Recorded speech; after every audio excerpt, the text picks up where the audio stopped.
So yun guys, for today's video guys, meron tayong bagong dumating na parcel. Ito is galing, saan ba to galing? Quezon City. Galing siyang Quezon City. Ngayon lang kakadating. Kinuha ko dun sa LBC. Ayan guys. So nga pala guys, kapag meron kayong bibinta mga old coins, mga old medal, mga dollar, gold, send nyo lang po sa comment section. Saka share and follow din guys sa mga meron old coins. Ito guys, pang-apat na araw dumating. Sabado, linggo kasi dumaan. Lunes ngayon lang dumating.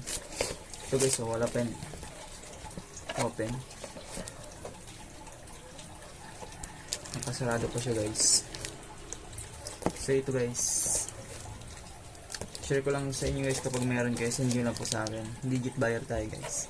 Share and follow na din guys sa mga meron old coins. So ito guys, buksan na natin. Paano laman ito? Wala pa to guys. Ito. Open ko lang ngayon. Tingnan natin kung anong laman. Nabili ko to guys. Ano siya? Tingnan natin kung anong laman niya. Luzon, Visayas tayo guys. 9 mil. Sa ngayon guys, kapag mga taga Bicol kayo guys, tell nyo lang po ako, nandito ako sa Bicol. Pwede tayo meet up o through shipping. Pwede sa bus padala or sa van kapag may distansya yung kukuha ng guys. Ito guys, sa mga taga Bicol dyan guys, PM nyo na ako. Legit buyer tayo guys. Ito guys, ang laman.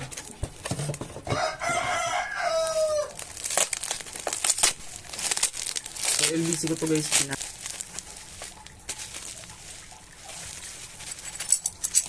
ito yung laman guys, old medal.